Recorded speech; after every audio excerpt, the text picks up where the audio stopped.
Fala, turma! Sejam muito bem-vindos a mais uma live de perguntas e respostas. É uma satisfação enorme estar recebendo vocês aqui, tanto no YouTube quanto aqui no Instagram também. Opa, no Instagram eu esqueci de iniciar a live, que beleza. Mas estamos ao vivo agora aqui no Instagram também. Sejam muito bem-vindos a mais uma live de perguntas e respostas. É uma satisfação receber vocês aqui nessa live que eu faço toda quinta-feira, respondendo perguntas que vocês vão deixar aqui para mim, tanto ao vivo, quem está chegando aqui ao vivo, já se sinta muito bem-vindo para ir deixando a sua dúvida, e também respondendo dúvidas que vocês deixam para mim nas caixinhas de perguntas, né, no Instagram. Sempre que eu abro as caixinhas, como eu sempre falo para vocês, nem sempre eu vou conseguir responder lá no Instagram, mas eu sempre vou responder numa live, em algum momento, tá bem? Vamos lá, turma. Então, para começar aqui, vou começar respondendo, como vocês estão chegando agora, né? E o inteligente esqueceu de abrir a live no Instagram quando eu estava iniciando. Eu vou começar respondendo dúvidas que vocês deixaram na caixinha antes e depois eu vou para as dúvidas no chat, tá? Mas não sejam tímidos, já cheguem com tudo aí, colocando as dúvidas de vocês. Primeira dúvida aqui é a dúvida do Davi Carvalho. Como tirar as notas agudas com mais intensidade? Eu vou te explicar, Davi, tem duas coisas que você tem que ajustar para tirar as notas agudas com mais intensidade. A primeira coisa que você tem que entender é que é uma tendência natural nossa na região aguda apertar mais a embocadura, né? Muitos de vocês talvez tenham esse som aqui quando vai para agudo, né?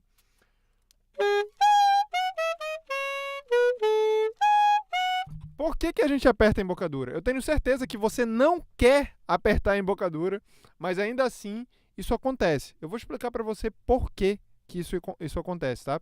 Isso acontece principalmente porque na região aguda do sax, o tubo do saxofone, ele é mais fininho, né? Então, como o tubo do saxofone é mais fininho aqui, com pouco ar você já consegue produzir som. E o que acontece? O seu corpo, naturalmente, quando ele sente que ele consegue produzir som ali com pouco esforço, ele vai fazer o quê? Ele vai apertar a embocadura para fechar mais aqui a passagem do ar, que acontece aqui entre a boquilha e a palheta, tá? Então sua embocadura vai fechar aqui e realmente vai ficar mais fácil de sair a nota, só que o timbre vai ficar muito ruim, né? Então, a gente não quer esse timbre aqui no agudo, não é mesmo? O que a gente precisa para resolver esse problema aqui? A gente vai precisar justamente abrir mais a mandíbula. Tem um exercício muito tranquilo que dá para todo mundo aqui que está na live fazer em casa, tá? Em cima das notas agudas, que vai te ajudar justamente a desenvolver essa habilidade de abrir mais a mandíbula nessas notas mais agudas, tá? Vou explicar para vocês aqui como é que vocês vão fazer esse exercício. É bem simples, tá? Você vai pegar uma nota mais aguda, você vai pegar uma nota na região aguda, vamos dizer aqui, por exemplo, a nota Ré, tá? Nota Ré aguda aqui, tá? E aí a gente vai brincar de abaixar, de mudar a afinação dessa nota. A gente vai começar com a nota Ré, mas a gente vai abaixar meio tom para baixo. Olha só.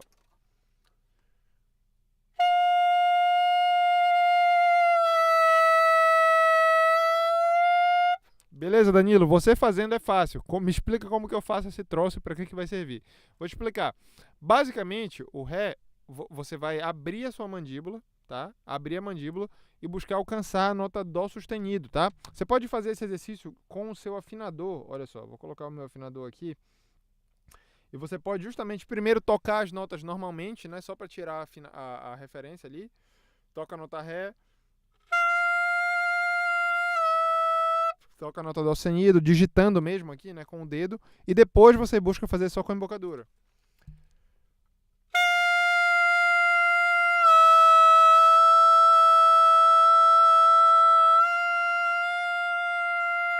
Não sei se deu para todo mundo ver o afinador, mas basicamente o que eu fiz aqui foi isso, tá? Abrir aqui a mandíbula para alcançar uma nota baixa. Danilo, onde que eu vou usar isso aqui? Você não vai usar isso diretamente na música, mas essa habilidade de abrir mais a mandíbula é o que você precisa na hora dos agudos.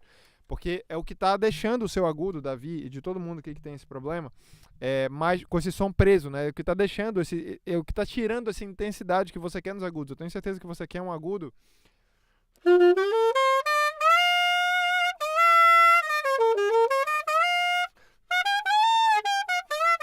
mais intenso. Só que você não vai conseguir esse agudo mais intenso se a sua embocadura estiver apertada. E aí, justamente, você tem que fazer esse exercício de flexibilidade para aprender a abrir mais a mandíbula. Sair disso aqui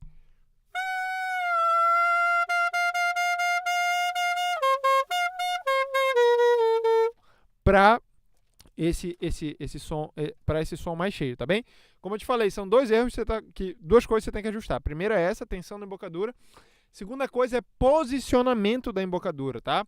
No agudo, eu não sei se vocês já participaram de outras lives, mas uma coisa que eu sempre falo para vocês é que aqui na palheta do sax vibram diferentes frequências, dependendo da região da palheta.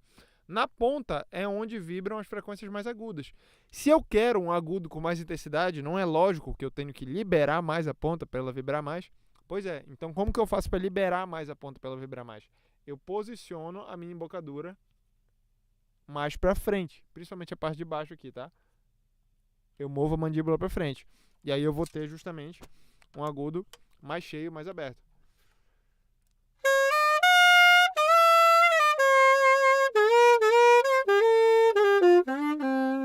Quando eu projeto a minha mandíbula para frente. Deu para entender? Então, 2 passos aí para você melhorar a intensidade, o timbre das suas notas agudas. Show de bola?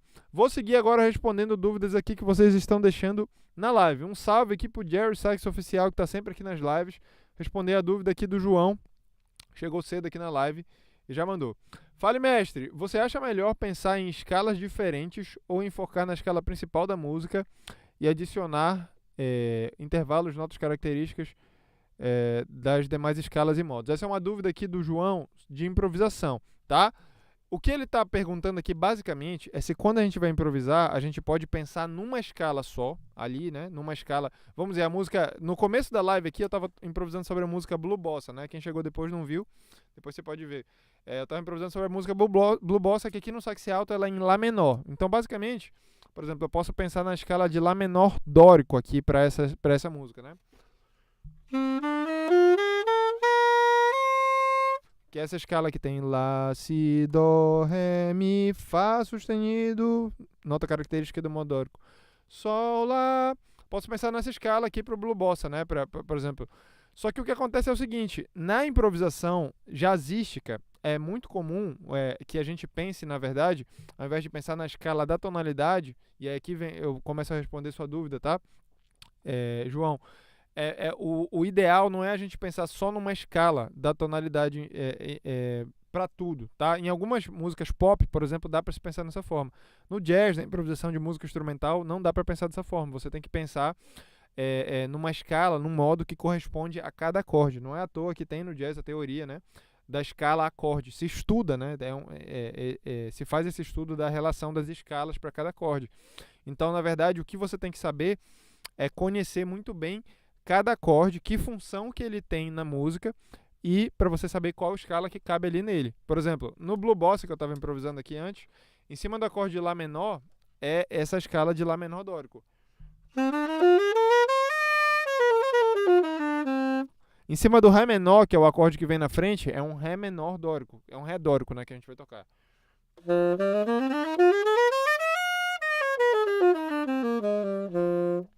Em cima da escala em cima do acorde dos outros acordes, cada acorde vai ter ali uma escala correspondente. Então, respondendo a tua dúvida, eu não acho que seja uma boa ideia você pensar numa escala e a cada acorde você vai adicionando ali a alteração que é necessária para aquele acorde, que eu acho que é mais ou menos o que você tem em mente, né, o que você queria fazer. Não funciona muito bem fazendo dessa forma, tá?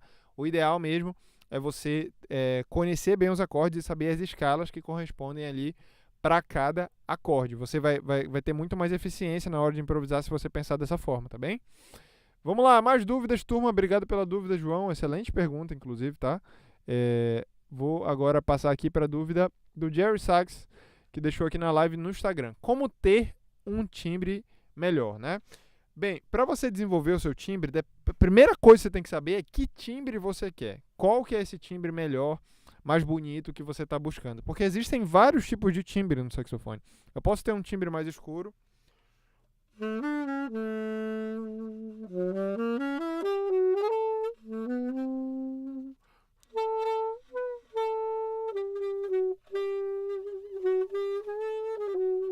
Eu posso ter um timbre mais brilhante.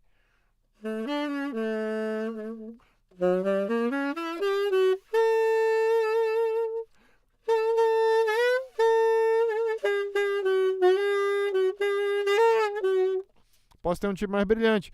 Posso ter um timbre no meio desse timbre. Posso ter um timbre mais escuro do que eu apresentei antes, ou mais brilhante que esse.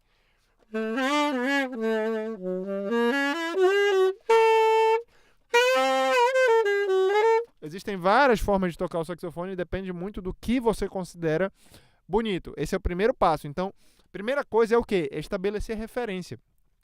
É o passo que as pessoas mais ignoram. Hoje a gente tem acesso, né, a tudo e ao mesmo tempo a gente não acessa nada, né?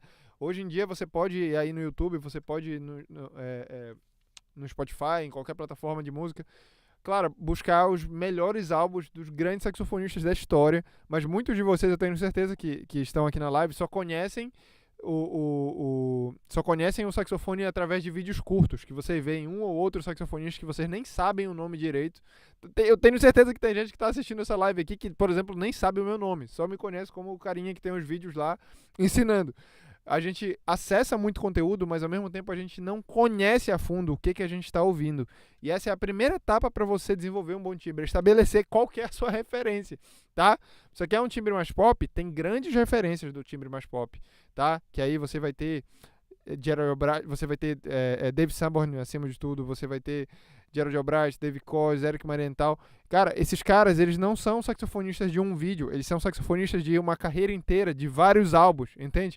Que se você quer entender sobre timbre pop, você quer desenvolver, por exemplo, linha de timbre pop, o mínimo que você tem que fazer é ouvir os álbuns desses caras, entende? Não dá pra você querer desenvolver um timbre pop achando que é só colocar uma boquilha pop, assistir um vídeo no Instagram que você vai resolver. Não é assim, não é assim que funciona, querido. Tá bem? Então, a primeira coisa é essa. Estabeleça a referência. Depois que você estabelece a referência, aí você tem que entender a questão técnica de como você vai chegar naquele timbre, que é o que eu faço aqui. O meu papel aqui no Instagram é ensinar para vocês como alcançar o desejo de vocês no saxofone. Ensinar para vocês sobre a técnica do saxofone, como estudar menos e evoluir mais. Por exemplo, o Jerry tá adicionando aqui no chat agora, que eu tô lendo, né?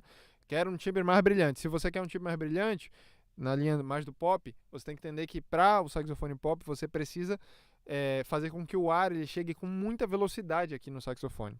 Como que eu faço para o ar chegar com velocidade? Tendo que fechar mais a cavidade oral para deixar a passagem do ar mais estreita. Tendo que projetar mais a minha mandíbula para liberar mais a ponta da palheta para vibrar. Para aí eu vou conseguir chegar num timbre...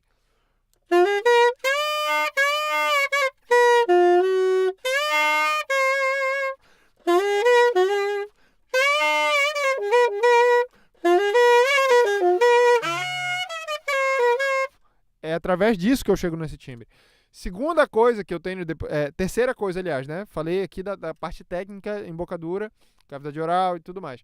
Agora, terceira coisa, na verdade, que você vai precisar. Você vai precisar também entender das técnicas de interpretação. Porque uma coisa é o timbre, outra coisa é como você interpreta o timbre. Eu posso, por exemplo, ter um timbre mais brilhante, mas a interpretação não tem nada a ver com o estilo pop. E aí, mesmo com o timbre certo, mas com a interpretação errada, soa errado. Por exemplo, isso daqui, eu vou tocar a mesma coisa que eu acabei de tocar, só com uma interpretação que não é do pop.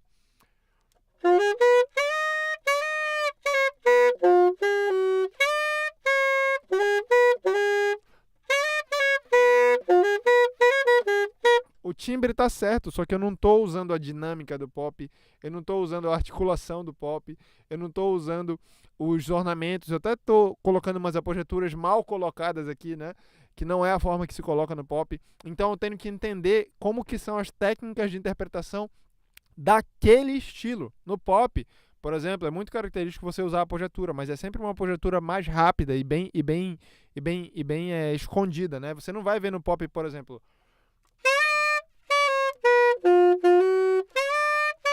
Tem saxofonista que acha que é só colocar a apogiatura, e não é. Tem um jeito de você fazer a apogiatura no pop, que é mais rápido.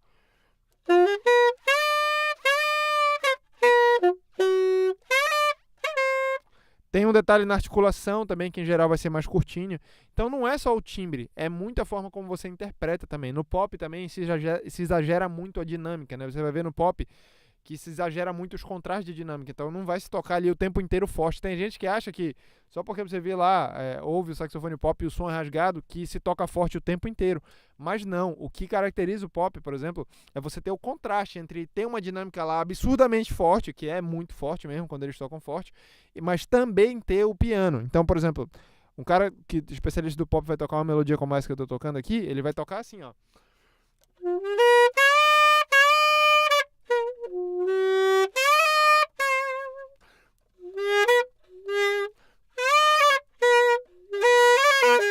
Entende? Ele sai de muito baixinho para muito forte do nada. E é isso que caracteriza. Então, olha só as camadas que a gente foi aqui. Primeiro, conhecer as referências. É o mínimo que vocês podem fazer. A geração de vocês tem um grande... assim, a nossa geração, né? Eu comecei numa geração que era até um pouquinho mais difícil o acesso. Mas hoje em dia, cara, vocês não têm desculpa nenhuma. Vocês dão um Google aí, vocês acham os álbuns dos grandes referências do saxofone pop do planeta. Pelo amor de Deus, vão procurar. Esse é o primeiro passo, estabelecer as referências. Segundo passo, entender a técnica, né, de sonoridade, como eu falei para vocês aqui, como que se sopra, como que é a embocadura no pop. Segundo, entender terceiro, aliás, né, entender como que é a interpretação naquele estilo, o aspecto estilístico, como que ele usa. Usa a apogiatura, usa os ornamentos, usa vibrato, mas como que é especificamente naquele estilo. Então são esses 3 pontos aqui. Um abraço pro Samuel que tá assistindo a live aqui, um abraço a todo mundo. Espero que tenha ficado claro, tá, Jerry? Vou seguir aqui respondendo mais dúvidas de vocês, tá? Respondendo as dúvidas de vocês aqui. Vou responder uma dúvida que a galera deixou no story antes, tá? Para eu ir alternando aqui entre dúvidas que vocês estão deixando ao vivo e também não deixar a galera que deixa a dúvida lá antes desamparado. Ó, dúvida aqui acho que é Júlio, né? Dúvida do Júlio. Qual é o melhor tamanho de boquilha? Eu vou explicar para vocês como que funciona basicamente uma boquilha, tá? O que mais interfere na resposta da boquilha que ela vai te dar não é o material e nem o tamanho dela, tá? Tem muita gente que acha, a boquilha de metal é brilhante, a boquilha de massa, como ela é maior, né, como ela é mais gordinha, ela vai deixar o som mais escuro, e não tem nada a ver com isso. O que mais interfere no som da boquilha é essa parte interna aqui, como que ela é, tá bem? Tá? Tem boquilhas que vão ter, por exemplo, aqui no começo dessa entrada aqui da boquilha, né, vão ter uma rampa, né, que é meio que um degrauzinho, que é um obstáculo, que é colocado ali de propósito, para o seu ar entrar de maneira mais comprimida no saxofone e justamente já ele entrar com mais velocidade. As boquilhas de pop, por exemplo, geralmente vão ter essa rampa. E a construção interna também, a câmara da boquilha, dependendo do tamanho dela, se ela é mais larga, se ela é mais estreita, também vai interferir também nos harmônicos que vão ser evidenciados ali. Se a boquilha vai ter uma tendência para um timbre mais grave, se ela vai ter uma tendência para um timbre mais agudo. Porém, independente da boquilha que você use, o que mais vai determinar o timbre que você vai tirar é o que você faz antes, tá? E eu não quero aqui só dar para vocês a resposta rasa que muitos professores dão para você. O mais importante é a pecinha que vem antes. É claro, é óbvio, você que está tocando, você é o mais importante. Mas não é simples assim. É que a pecinha que vem antes, ela tem que justamente fornecer para a boquilha o primeiro filtro de ar. A boquilha, qualquer boquilha, gente, qualquer boquilha que você tenha, ela nada mais é do que um filtro de ar. Ela filtra a forma que o seu ar vai chegar no saxofone. E o primeiro filtro, quem pode fazer o primeiro filtro, somos nós, aqui com a cavidade oral. Então, por exemplo, a primeira coisa que você quer para ter um bom timbre é saber filtrar aqui o ar. Se você quer um timbre mais escuro, por exemplo, a cavidade oral, ela tem que ser mais aberta, tá? Você tem que pensar em vogais aí como vogal O, A, né? Em que a sua língua fique mais para baixo e atrapalhe menos a passagem do som, tá bem? Se você quer um timbre mais brilhante, ao contrário, tem que pensar em posicionar a língua mais para cima. I, E, né? Que a língua fique mais ali para cima, para justamente ela bloquear ali a passagem do ar. E para mostrar para vocês que o segredo disso não tá na boquilha, tá?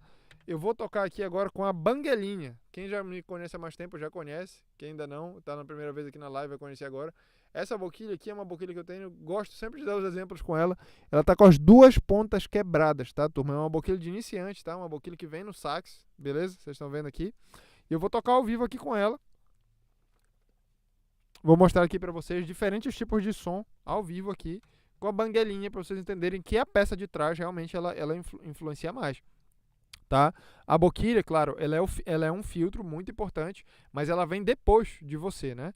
E aí, o primeiro passo é você estabelecer o que você faz aqui internamente, o seu filtro, né? Como eu estou explicando aqui para vocês, o que você faz com a cavidade oral. E aí depois é você escolher uma boquilha que potencialize isso. Se você quer um timbre mais brilhante, vai atrás de uma boquilha. Faça primeiro o filtro aqui você e depois vai atrás de uma boquilha que também tenha esse mesmo filtro para você explorar isso, tá? Então, ó, boquilha quebrada aqui. Vou agora mandar para ela um sopro com a cavidade oral mais fechada, para buscar um timbre mais brilhante.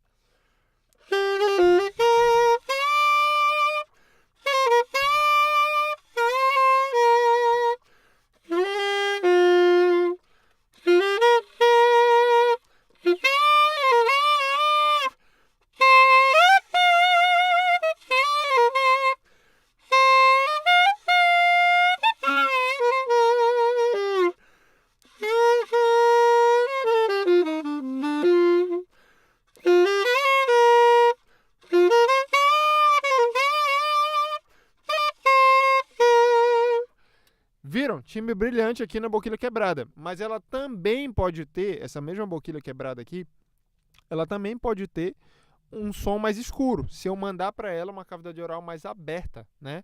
Ela pode também ter um timbre tipo...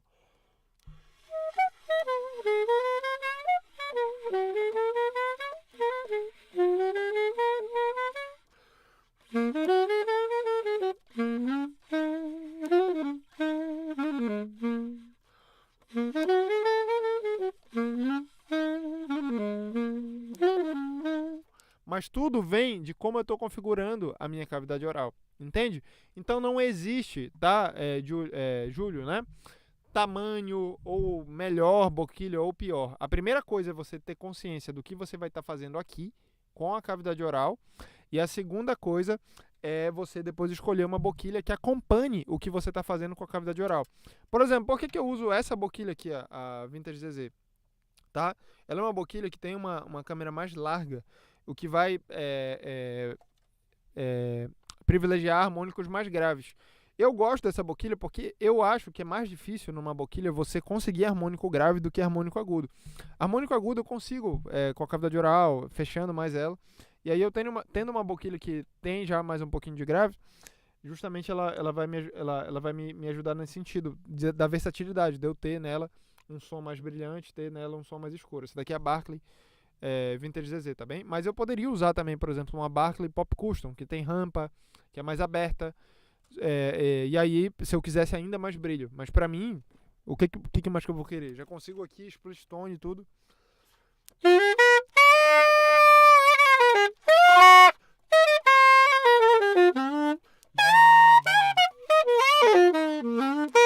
Entende? Então é uma boquilha mas que pra mim privilegia mais versatilidade. Mas não é que essa daqui é a melhor boquilha. Eu não tô falando dela aqui pra vocês pra dizer que ela é a melhor boquilha porque ela é versátil. Não. Outras boquilhas também são maravilhosas. Não existe a melhor boquilha. Existe você entender o que você está fazendo com a cavidade oral e depois você escolher a boquilha com algum propósito aqui na cabeça. Não é só você comprar uma boquilha porque o fulano usa, porque ela é dourada, porque ela foi feita com o metal da Revolução Francesa, o metal da Segunda Guerra Mundial, que ela vai funcionar. Não é assim que funciona, tá bem, turma? Deu pra entender, né? Vamos lá, mais dúvidas que vocês estão mandando aqui ao vivo. Deixa eu dar uma olhadinha aqui no chat para não perder de vista aqui. Aí vocês ficam loucos, né? Isso que eu acho legal. Qual que é a melhor palheta? Qual que é a melhor boquilha? Não é isso que vai resolver, gente. Não é isso que vai resolver a técnica de vocês, tá? Não é isso que vai resolver o Paranauê, é o que eu tô mostrando aqui para vocês. Vamos lá, deixa eu continuar respondendo as dúvidas de vocês aqui. Dúvida do Bernardo aqui, tá? Ó, a dúvida do Bernardo é até legal de eu trazer aqui, porque é uma dúvida de outra linha, né? A gente está falando muito de som de som mais brilhante. E o Bernardo ele pergunta aqui como estudar sonoridade erudita, né? Ele falou as referências que ele tem aqui também de saxofones erudito. Basicamente, para o saxofone erudito, você, assim como no saxofone pop, tem caminhos diferentes também. Não existe só um tipo de timbre de saxofone erudito, tá? Eu vou te falar do que eu entendo da escola francesa, né? Na escola francesa, o que se faz é o seguinte: a cavidade oral ela tem um posicionamento bem alto, mas não é igual no pop, que você pensa na vogal I, E. Você pensa numa vogal I, só que com a garganta também bem aberta. Você primeiro pensa como se você estivesse bocejando, tá? E aí a parte de trás da língua é que tem que ficar elevada. Tipo, sabe quando você fala assim? É esse tipo de cavidade oral que você vai usar. Eu não tô com a boquilha mais ideal aqui para acompanhar esse tipo de timbre, mas você vai perceber.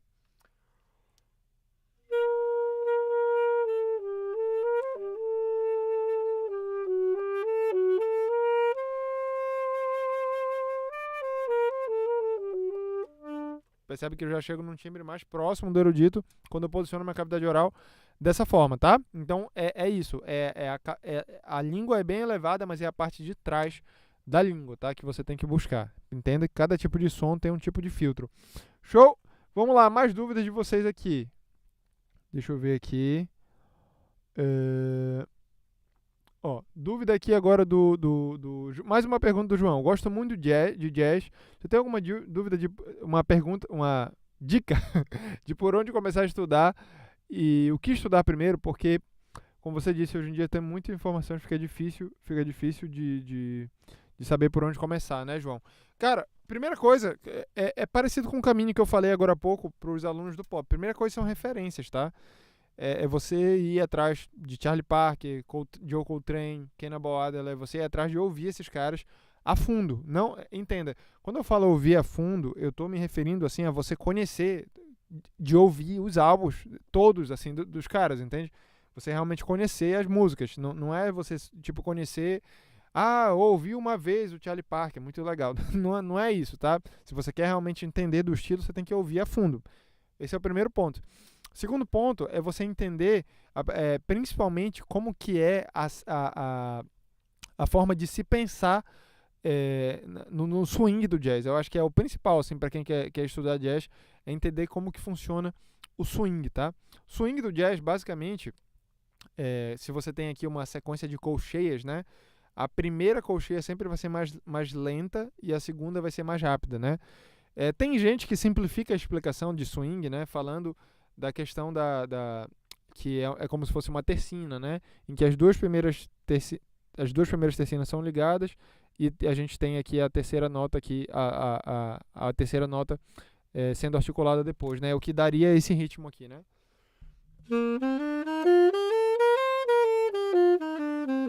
Eu não gosto dessa explicação, porque não é exatamente só isso, tá? Um jazzista ele não tocaria exatamente assim como eu toquei, ele tocaria mais assim, ó.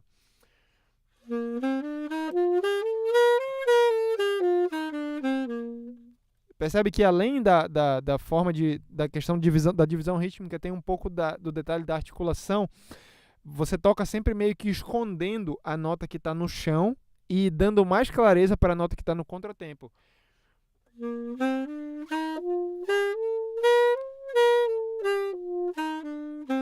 Isso daqui, cara, eu diria que é o princípio para você começar a entender, assim, como tocar jazz, entende? Você entender que o que é mais valorizado é o que está no contratempo, ao invés do que está no tempo. Isso vale tanto para uma escala, assim, colcheia, como eu estou te falando, quanto para o próprio swing da música, né? Não sei se você já ouviu falar, mas o jazz ele deve ser sentido no tempo 2 e 4, né? Se eu tenho um compasso aqui quaternário, 1, 2, 3, 4, 1, 2, 3, 4. Eu tenho que sentir o tempo no jazz não assim, tipo 1, 2, 3, 4. Eu tenho que sentir assim, 2, 4, 2, 4. O tempo tá aqui 1, 2, 3, 4, mas eu tenho que sentir só o contratempo. 2, 4, 2, 4. É isso que vai me ajudar a tocar com mais swing. 1, 2, 3.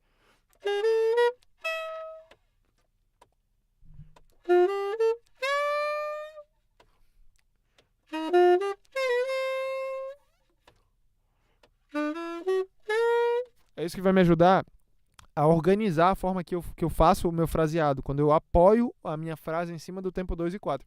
Então, assim, para quem está começando, a questão técnica, eu creio que seria mais essa, entender como que é o sentido rítmico do jazz e entender como que a articulação se relaciona com isso, tá?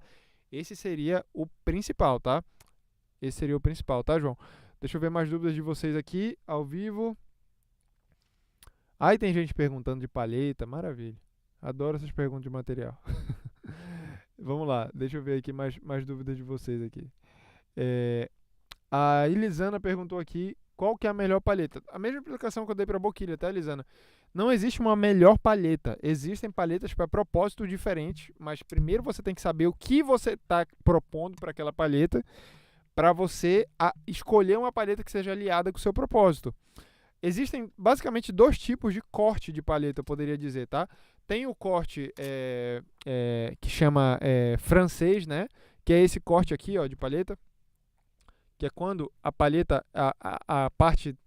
Como é que chama isso daqui, meu Deus? A parte da tala da cana, ela é cortada assim no meio, né? Tipo, você percebe aqui, ó, que ela tem um corte reto, né? E a gente tem o corte americano, que é quando justamente a tala não é cortada no meio, ela segue até o final. Aqui, ó. Percebe? A parte da tala, ela tem esse formato de U, né? Então, quando eu tenho esse corte americano, esse corte em formato de U, em geral ele vai ser mais usado para quem vai tocar jazz, para quem vai tocar pop. E o corte francês vai ser mais usado para quem vai tocar saxofone erudito. Só que, perceba, eu estou usando uma palheta aqui de corte francês, tocando aqui numa boquilha de pop. Por quê? Porque eu sei que essa palheta aqui ela vai me trazer um pouquinho mais de harmônico grave, que como eu falei para vocês, eu, Danilo, gosto de ter no material harmônico grave para eu dar os harmônicos agudos para o som, entende? Eu não gosto que o material me dê já muito harmônico agudo e quando eu quiser harmônico grave fica difícil de obter. Para mim, Danilo, tá bem? Mas perceba como que eu tô falando aqui para você, não é baseado, porque o professor fulano faz a boquilha de ouro, ela é muito bonita e ela tem um som abençoado, brilhante, entende? Vocês nunca vão me ver falando dessa forma. Quando eu vou falar de timbre para vocês, eu explico por quê da escolha de cada material e o que eu posso propor para o material e o que o material vai me dar de resposta. Eu sei exatamente o que eu quero do material. E é isso que vocês não param para pensar. Vocês só querem comprar a boquilha de R$2.000. E é isso que me deixa chateado com essas perguntas de vocês. Entendeu? Vamos lá, mais dúvidas de vocês aqui. Tô brincando, tá, turma? Mas falando sério e brincando ao mesmo tempo. Ó, ouvi dizer, a dúvida do Vitor, ouvi dizer que sabemos pela tensão do acorde. Peraí, eu acho que você deve ter falado alguma coisa antes, porque esse texto aqui tem nada a ver. Aqui. Professor, como conseguir analisar os modos gregos dentro de uma estrutura de acorde? A forma mais fácil para você analisar é o seguinte, a forma mais, dizer assim que vai funcionar para tudo para você, tá? É você ver as notas que tem no acorde e depois complementar as notas que vão ficar faltando ali para formar uma escala de 7 notas com as notas da armadura de clave. Vou te dar um exemplo aqui bem fácil, tá? Desenhe na cabeça porque infelizmente eu não vou conseguir desenhar aqui na tela. A tonalidade da música é Dó maior e o acorde é Ré menor com sétima. Se o acorde é Ré menor com sétima, eu já sei que a primeira nota do acorde é a nota Ré, né? Se ele é menor, eu já sei que a segunda nota do acorde vai ser um Fá natural, porque justamente tem que ter uma terça menor ali da nota Ré para a nota Fá, né? Se ele é um acorde menor, ele vai ter uma quinta justa. E aí eu já sei que de Ré até uma quinta justa é a nota Lá. Então já tenho aqui 3 notas do acorde, né? Já tenho a nota Ré, Fá e Lá. E aí eu sei que ele é um Ré menor com sétima. Como ele é um acorde menor, a sétima é menor. E aí eu sei que a nota ali, a sétima, vai ser a nota Dó. Então eu já tenho aqui 4 notas de 7 que vão formar a escala para esse acorde aqui. 4 e faltam 3, né? Para eu formar a escala de 7 notas, o modo que vai ser usado aqui nesse acorde. E aí, justamente como eu te falei, as outras notas eu vou tirar da armadura de clave. Eu já tenho um Ré, mas eu não tenho um Mi, por exemplo. A minha segunda nota que eu tenho aqui já é um Fá, mas eu não tenho um Mi. O Mi em Dó maior, ele é o quê? Mi natural. Então eu já sei que o Mi dessa escala aqui vai ser um Mi natural. Então já tenho Ré, Mi, Fá, Lá, Dó. Tá faltando aqui um Sol no meio do Fá e do Lá. Tá faltando um Sol. Como que eu vou saber se esse Sol é sustenido, bemol, natural? Olho para a armadura de clave. A armadura de clave me diz que o Sol é natural. Então o Sol é natural aqui. Agora está faltando só uma nota, que eu tenho um salto aqui da nota Lá para a nota Dó, né? Está faltando a nota Si, né? Como que eu sei se esse Si é bemol, se ele ou se ele é sustenido, né? Sustenido já seria um Dó, né? Mas enfim. Como que eu sei qual é a característica desse Si? Olho para a armadura de clave. Em Dó maior, o Si é natural, então o Si aqui é natural também. Unindo essas notas aqui, eu tenho a escala dórica, tá? Eu sei que a minha fala aqui, ela pressupõe muitos conhecimentos teóricos. Percebe que eu falei aqui, quando eu falei para ti, o acorde é menor, ele tem uma terça menor. Se ele é um acorde menor, ele tem uma quinta justa. Isso são coisas que você tem que estudar em teoria para aprender. Eu não tenho como, numa resposta aqui, numa live, te explicar. Você tem que aprender na teoria como que funciona a estruturação de acorde, entender os tipos de acorde, e isso é um passo. Agora, você entender as escalas, eu nem gosto muito, eu nem abordo com meus alunos muito essa abordagem através dos modos gregos. Eu realmente prefiro essa abordagem de mostrar para eles como a partir do próprio acorde você consegue ali deduzir a escala. É muito mais eficiente para você conseguir olhar para o acorde, olhar para a armadura e já saber. Saber qual é a escala que você vai usar. Tá bem? Deu para entender, querido? Vamos lá, mais dúvidas de vocês aqui. Aí sobre boquilha eu acho que eu já falei bastante, né? Vamos lá. Dúvida aqui do Yuri. Professor, como se faz o timbre do sax tenor? Primeiro, você tem que ter um sax tenor... Brincadeira. Primeiro passo é esse, tá? Segundo é você entender que não existe timbre de sax tenor. Não existe... Quando eu digo não existe a técnica, entende?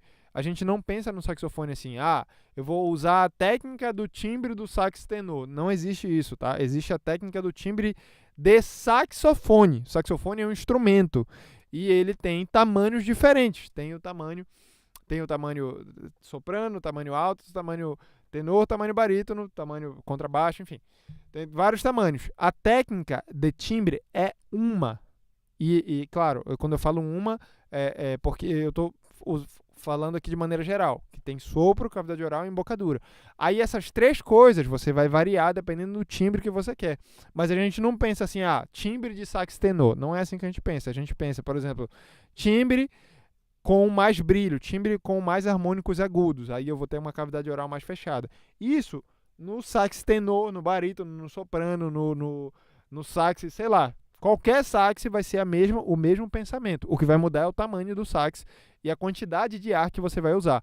Mas a técnica que você vai usar, o pensamento técnico de cavidade oral, de embocadura, esses detalhes, não, eles são iguais para todos os sax. O que vai mudar é a aplicação. Tá bem, Yuri? Então não existe. Eu posso aqui, a mesma técnica que eu uso para ter um som brilhante no alto...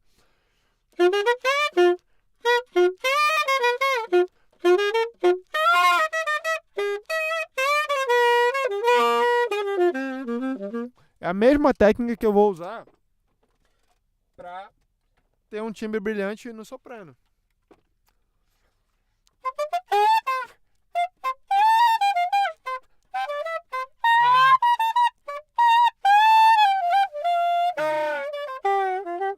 É a mesma técnica, e a mesma técnica que eu usaria para o tenor, para o barítono e para qualquer saxofone. Deu para entender?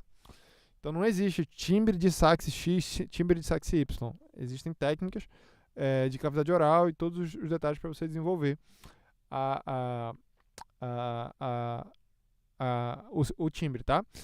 Dúvida aqui do Marcos Felipe. A paleta da marca Van Doren é boa? Aí tem um monte de gente perguntando de paleta aqui. Qual que é a paleta ideal para boquilha e tal? Turma, independe. Como eu falei para vocês insistem com essa paranoia de que vocês vão achar um material que vai resolver o problema de vocês. Vocês não vão achar. Lamento informar, mas não vão encontrar, tá? Infelizmente, eu tenho que ser sincero e honesto com vocês. Não existe material, não existe a paleta perfeita para Pop Custom, não existe a paleta Van Doren perfeita, não existe a paleta Gonzalez perfeita, não existe nenhuma paleta, nenhum material é perfeito. O que você tem que saber, ter na mente primeiro, é o que você quer daquele material, saber tirar daquele material o que você quer, porque não é só querer, você tem que também ter a técnica. E terceiro passo é você pegar o material, né, que vai melhor responder o que você vai propor, entende? Então, não existe. Não tem a paleta ideal para Pop Custom, não tem a paleta ideal da marca XYZ, entende? Vamos lá. Mais dúvidas de vocês aqui. Dúvida agora do Pedrinho. Como que eu faço para começar a improvisar? Sei que o estudo de escalas é essencial para a improvisação, mas não consigo compreender e aplicar esse estudo para começar a improvisar. Sou iniciante. Primeira coisa que você precisa, Pedrinho, para conseguir começar a improvisar, não é saber escala, não é saber acorde, não é saber teoria. Primeira coisa que você precisa para começar a improvisar, na verdade, é você ter a habilidade de criar, de imitar, entende? Improvisar, basicamente, é a mesma coisa de quando a gente aprende a falar, entende? Como é que a gente aprende a falar? Vem lá a sua mãe com um dicionário e coloca na sua cara para você decorar as palavras. Não é assim que funciona. Mesma coisa improvisar. Não tem como eu decorar as escalas e automaticamente eu vou estar improvisando. Não é assim que funciona. Você tem que primeiro... Qual é a primeira coisa que todo bebê faz? Imita. Ele primeiro... olha só o que acontece quando a gente aprende a falar. E você tem que replicar isso no saxofone, tá? Você tá lá num ambiente com várias pessoas que falam a mesma língua, que falam, que estão ali vivendo o mesmo dia a dia, todo dia, né? Então, querendo ou não, como elas estão vivendo ali um dia a dia igual, elas vão meio que usar um vocabulário, um conjunto de palavras que vai ser usado naquele dia a dia, na casa, né? E você vai ouvindo esse vocabulário e vai associando. Você ouve o seu pai, sua mãe falar comida quando tem um prato perto de você. Então, você começa a associar que aquele prato, o que está nele, é comida. Você, quando sente sede, o seu pai ele vai lá e te dá água. Então, você começa a associar que aquele líquido lá é água. ninguém vem te explicar que aquilo é água. Ninguém vem te explicar que aquilo é comida. Você entende pelo contexto que aquilo é aquilo, porque aquilo simplesmente está lá. Para quem está iniciando a improvisação, é a mesma coisa. A primeira coisa que você tem que fazer não é começar a improvisar, não é começar a tentar já criar solos. A primeira coisa que você tem que fazer é imitar. E só imitar. Não precisa fazer mais nada, Pedrinho, né? Não tem nada além do que imitar que você precisa fazer. Sabe o que eu faria se eu fosse você? Vai atrás no YouTube de um solo de saxofone bem fácil, um solinho mais simples, assim, de jazz. Ou então, nem precisa ser um solo, pode ser alguém tocando uma melodia. Olha quantas melodias fáceis que tem no jazz. Por exemplo, Fly Me to the Moon.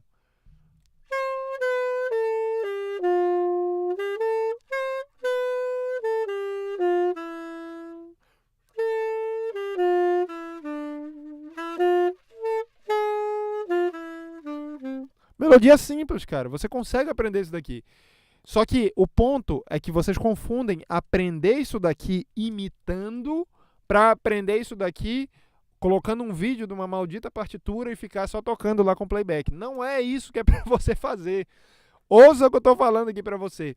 É para imitar a forma que está sendo tocado. Ah, Danilo, eu sou iniciante, não vou conseguir imitar. Você vai. Nenhum bebê consegue, quando está aprendendo a falar uma palavra perfeitamente igual o pai fala. Isso é normal, Você, quando você estiver iniciando, você não vai conseguir imitar perfeitamente. Mas você vai conseguir, pelo menos, falar ali a mesma palavra. Começar a falar um pouquinho, entende? É só isso que você precisa fazer agora no nível iniciante. Só isso. Imitar. Fazer uma imitação de gravações, tá? Então, a minha recomendação seria essa. Pegue o máximo de gravações e tente imitar o que está sendo ali tocado. Não se preocupe se você vai conseguir imitar perfeitamente. Não é esse o objetivo. O objetivo é só ouvir pra caramba e imitar. Quanto mais você faz isso, mais você desenvolve. É isso que eu ensino nos meus cursos. No Saxofonista Emocionante, a gente tem lá aulas de análise, em que é justamente isso que eu tento passar lá para os alunos, entende? Então é isso que você tem que fazer, esse processo. Vamos lá. Dúvida aqui do Marcos. Prof, você tem curso do 0 ao avançado? Tenho curso sim do 0 ao avançado. Se você está assistindo essa aula aqui pelo Instagram, se você quiser ter acesso aos meus cursos, manda uma mensagem no meu direct, tá? Depois que eu lhe explico como é que funciona. E se você está assistindo pelo YouTube, vai na descrição do vídeo, que sempre eu coloco um link lá para você falar comigo, tá bem? E aí você tem acesso aos cursos. Show? Vamos lá. A dúvida, o Pedrinho tá me zoando aqui. Como você se sente sendo o melhor saxofonista do Brasil? Não sou, nem quero ser, nem tenho um melhor saxofonista do Brasil, felizmente. Todo mundo tá aqui para contribuir com alguma coisa. Vamos lá, dúvida aqui do Júnior Ribeiro. Quando você toca uma nota e sai um som de uma nota... Peraí.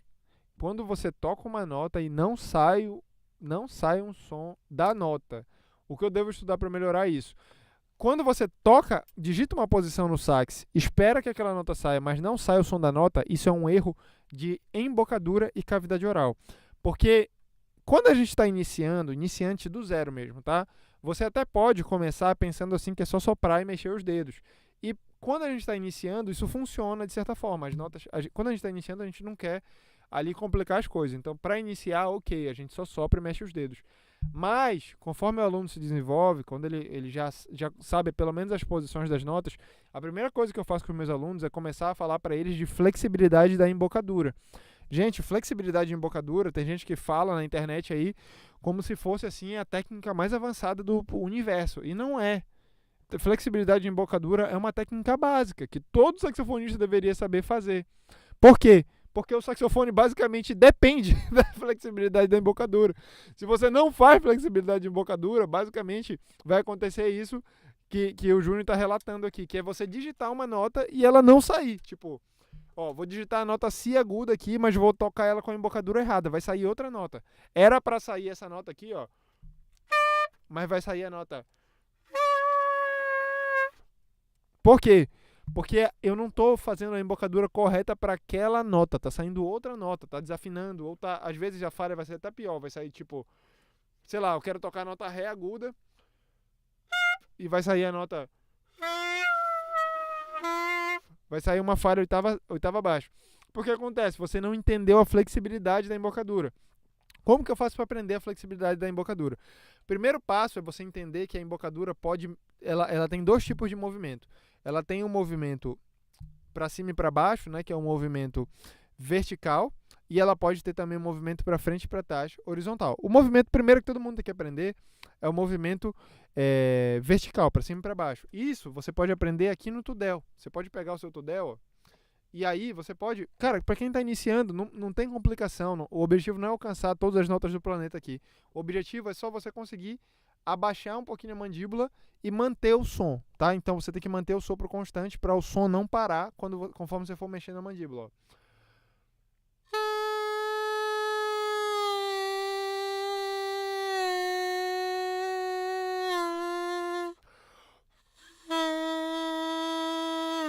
Quanto mais eu vou abrindo a mandíbula, mais ar eu vou precisar. Isso é normal, tá? É normal. O treino é exatamente isso, de você manter a pressão do sopro, manter o ar enquanto você abre a mandíbula, tá? E depois tem vários tipos de exercícios que dá pra fazer com isso. Não é o meu objetivo detalhar aqui. Depois, você aprender que a embocadura também pode mexer para frente e para trás. Quanto mais para trás a sua embocadura tá, em geral, vai favorecer um timbre mais escuro. Esse posicionamento da embocadura mais recuada vai ser muito usado, por exemplo, para as notas graves. Entenda, não é embocadura frouxa, mas é mais recuada, vai ser usado muito para as notas graves. E para as notas agudas, o contrário, a gente precisa projetar mais a mandíbula. A gente precisa da embocadura mais para frente. Então, cara, esses movimentos são básicos, assim, que todo iniciante deveria saber e deveria começar a aplicar. Depois que você entende os movimentos, como que faz isso, aí você tem que estudar eles com overtones, com harmônicos, tá? Os overtones, basicamente, é quando você faz uma digitação e só com a embocadura você vai alcançando outros harmônicos, outras notas, né? Ó, por exemplo, eu vou digitar aqui um si bemol grave, né? E vou começar a alcançar notas acima, ó. Esse é o si bemol grave, agora eu vou começar a tocar outras notas para cima.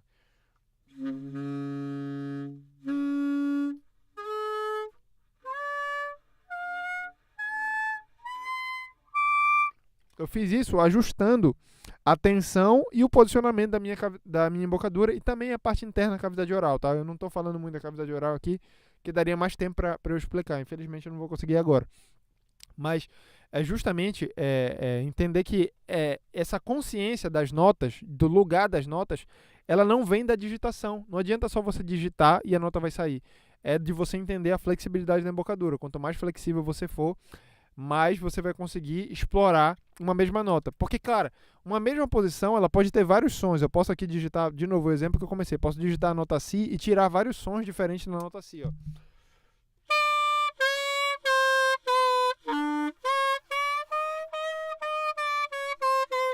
Tem vários sons diferentes que são possíveis na nota Si, mas tem um som específico que é o som da nota Si. Eu tenho esse som já formado, memorizado na minha memória muscular, mas isso se desenvolve através do estudo da flexibilidade e de harmônicos, que são coisas que eu ensino lá justamente nos meus cursos, no curso Fábrica do Som, por exemplo. Tá certo? Deu para entender, né, turma? Me digam aí se ficou mais dúvidas. Deixa eu ver, tem mais dúvidas que vocês estão deixando aqui na live, né? Dúvida aqui do Gilson. Não, Gilson já. Gilead. Dúvida aqui do YouTube. Professor, ainda no tema da palheta, comprei da Van Doren 2 palhetas, uma 2,5 e uma 3, ambas verde unfiled, né? Que é a Java, né?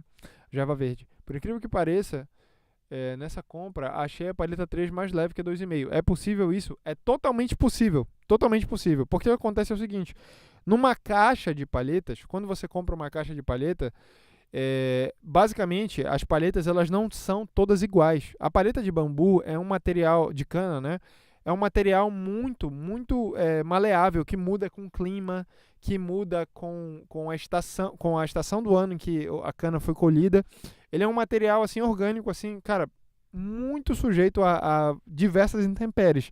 Então, numa caixa de palheta, quando você compra, se um dia você puder, experimente assim, tipo, uma caixa de palheta, todas as palhetas, você vai ver que nenhuma palheta da caixa é igual. E isso é absolutamente normal, porque é uma característica do material, da cana, de ser realmente variável, tá? Por isso que hoje em dia tem as palhetas sintéticas, né, que a galera usa, que são mais rígidas, né, mais fixas, elas não variam com o clima nem nada, né? Não quer dizer que elas sejam melhores, porque depende muito do que você considera melhor na sua busca pelo timbre, tá? Pode ser que para você o timbre da cana seja melhor, pode ser que para você o timbre da sintética seja melhor. Eu uso às vezes sintética quando eu quero algum tipo específico de timbre. Eu tenho sintética aqui, tenho Leger, tenho outros. E pode fazer sentido. Não é que uma seja melhor que a outra, é o propósito, tá? Novamente, como eu falei pra vocês, cabeça de quem vai escolher palheta não é, vou escolher essa palheta aqui porque essa daqui é melhor, porque o professor lá de Marte, que toca com um saxofone de ouro, ele falou que essa aqui, e é isso aí. Não, não é assim que funciona, tá? Aprendam sobre como funciona o saxofone para vocês escolherem o material de forma consciente, sabe? Quando vocês trazem essas perguntas sobre palheta, eu quero que vocês entendam que eu não sou contra material, pelo contrário. O que eu mais desejo é que vocês entendam sobre o saxofone para vocês poderem justamente escolher o material com consciência, entende? Porque senão é igual eu ir no mercado comprar carne, só que tipo, eu não sei a diferença da carne de frango para carne de boi, entende? É literalmente isso, assim, sabe? É nesse nível, assim, que às vezes eu percebo alguns saxofonistas, entende? Tipo, o cara vai comprar, assim, só baseado na crença, assim, tipo, alguém te falou. Imagina que você, ao invés da palheta, você estivesse indo comprar comida, tá? Carne, vamos dizer. Aí um guru lá da internet te falou que a carne de boi, ela cura ela cura o câncer. A carne de boi é a cura do câncer e a carne de frango, ela é a cura sei lá, da AIDS, pronto. E aí você acreditou nisso, foi lá e comprou, entendeu? Não tem nada a ver, assim, não tem base científica nenhuma. Então o que eu quero é justamente que vocês não caiam nessas coisas, que vocês entendam sobre como funciona o som para vocês escolherem o material de forma consciente. É só isso, eu não sou contra os materiais. Claro que o material importa, só que o problema é que vocês colocam o material como, literalmente, quando alguém chega me falando assim na live, poxa, Danilo, qual que é a palheta ideal, a melhor palheta? É igual alguém tá perguntando assim no mercado, qual que é a melhor, qual que é a carne que traz mais saúde? Não tem uma carne que traz mais saúde. Tem vários tipos de carne para diferentes tipos de propósito. Uma carne é para churrasco, outra para fazer na panela. Entende? Literalmente assim, não tem sentido nenhum uma pessoa vir me perguntar assim, qual que é a melhor palheta. Não, tipo, não faz sentido a pergunta. É só por isso que eu respondo dessa forma para vocês, entende? Porque não faz sentido. Mas se Deus quiser, assistindo mais umas 500 lives, vocês vão entender um dia que não é o material não existe melhor e pior, tá? Beleza, vamos lá. Mais dúvidas de vocês aqui. Dúvida aqui do Júnior Ribeiro. Muito bom, viu, professor? Aqui não estudei isso, a gente só estuda na Filarmônica contar o tempo das notas. É isso aí, Júnior, tem que estudar justamente essas questões de sonoridade. É isso aí, não é só colocar a partitura na frente, não. Tem muita coisa que dá pra gente aprender. Fala, Vitor, tudo bem? Chegou agora. Você conseguiria dar um resumo sobre do que é a cavidade oral na prática? Cara, a cavidade oral não é tão complexa quanto parece. Quando a gente fala, o nome soa mais complexo do que é. Cavidade oral, basicamente, quem controla ela é o posicionamento da sua língua. É basicamente o seguinte, tá? Por que a gente chama cavidade oral? Quando você abre a boca, vou chegar aqui perto da câmera para mostrar a minha linda boca para vocês. Quando você abre a boca, aqui, né, na garganta, você tem eu não sou médico, não vou saber o nome exato, mas você tem eu acho que é traqueia, enfim, não vou lembrar, a parte que passa o ar aqui, e ela deságua aqui na boca. Na entrada da boca, logo na entrada da boca, tem a língua. A língua, ela tá ali na entrada da boca. E a gente consegue mexer a língua. Graças a Deus, a gente consegue mexer a língua. A gente consegue fazer vários malabarismos com a língua. E aí, dependendo de onde você posiciona a sua língua, você vai fazer o quê? Você vai condicionar a passagem do ar. Lembra que eu falei para você? Tá aqui subindo o ar, né? Aqui pelo pescoço. Chegou bem aqui, ele tem contato com a língua. Aí, dependendo de como a sua língua está posicionada, se ela está mais para cima, se ela está mais para baixo, a passagem do ar ela vai ficar ou mais fechada, mais estreita, ou mais aberta. Entendeu? É basicamente isso que é a cavidade oral. É posicionamento da língua, tá? E aí, como que a gente treina a cavidade oral? Uma das melhores formas de treinar a cavidade oral é com a boquilha. E não é porque a boquilha que vai resolver. É porque na boquilha, quando você mexe a posição da língua, você acaba mudando a nota também. Não todo mundo, né, obviamente, mas eu sei que muitos de vocês aqui devem saber assoviar, né? Tipo... Quando a gente assovia, se você for perceber, o meu assovio é bem ruim, inclusive, tá? Mas ainda assim eu consigo, pelo menos um pouco. Quando você mexe assim a boquilha, quando você assovia, você vai perceber que a língua, conforme mais grave a nota você queria alcançar, mais ela vai descer. Quanto mais aguda, mais ela vai subir. Na boquilha é a mesma coisa. Quanto mais aguda a nota que você quiser alcançar aqui, mais a língua vai ter que estar para cima. E aí, conforme eu vou descendo minha língua, a nota vai descendo também.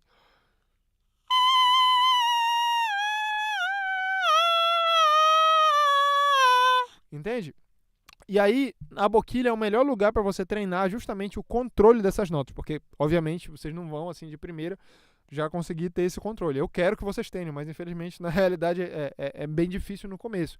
Mas comecem tocando na boquilha, experimentando, tipo, alcançar 1, 2 notas, e comecem a observar o movimento da língua, como que ele se move, como que ela se move, né? Para você alcançar várias notas. É exatamente isso que eu explico em detalhes lá no curso Fábrica do Som, tem os exercícios lá dentro do meu combo, falando sobre a boquilha. Deu para entender, turma, né? Sobre a cavidade oral, que faltava realmente eu explicar sobre isso, tá?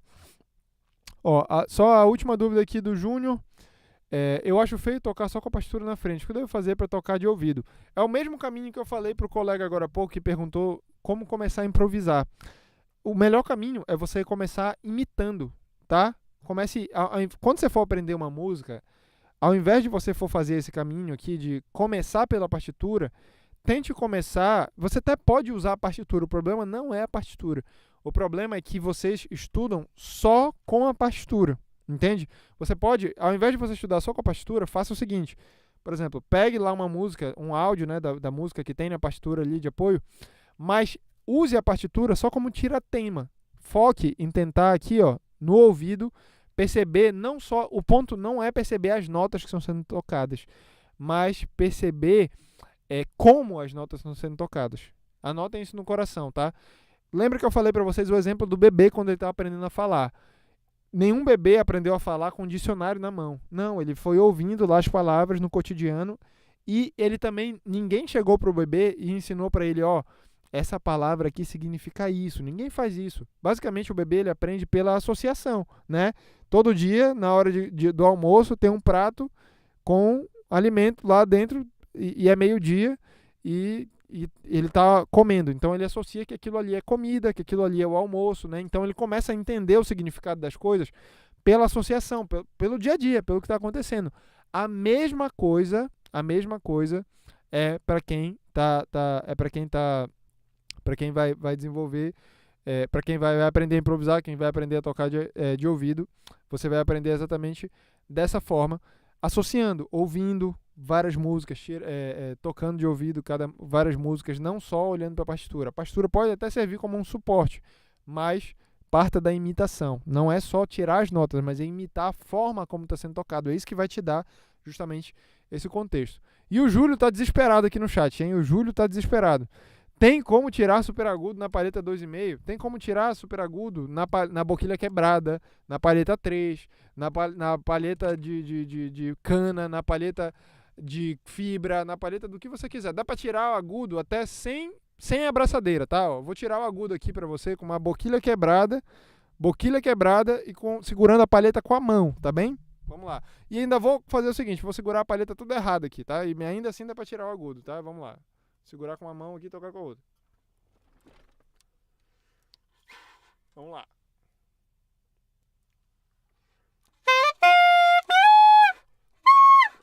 Tá aqui, agudo, super agudo, tudo aqui, tá? Então, fechando a live com a minha esperança, o anseio que eu tenho no meu coração de um dia vocês entenderem que o material não resolve e que sim, é o saxofonista. Eu convido vocês, turma, quem ainda não segue, começar a seguir no Instagram. Você que está assistindo pelo YouTube, se você ainda não está inscrito aqui no nosso canal no YouTube, se inscreva no canal. Eu sou Danilo Couto, ensino saxofonistas a estudarem menos e evoluírem mais. Toda terça e quinta a gente tem live. Terça-feira a gente tem live no Instagram, que é a nossa live de aula turbo, onde você pode tocar ao vivo para mim, tá? Você pode tocar uma música, ser avaliado, receber uma mentoria gratuita ao vivo. Então já se programa para participar no Instagram. O link do meu Instagram está aqui na descrição. Toda terça-feira, às 11 horas. E toda quinta, às 11 horas, a gente tem a live de perguntas e respostas aqui no YouTube e no Instagram, né? Então, seja muito bem-vindo. Foi um prazer dividir um pouquinho aqui sobre o saxofone com você. Lembrando, aqui eu ensino vocês a estudarem menos e evoluírem mais no saxofone. Obrigado, turma. Um grande abraço para vocês. Até a próxima. Valeu. Fiquem com Deus.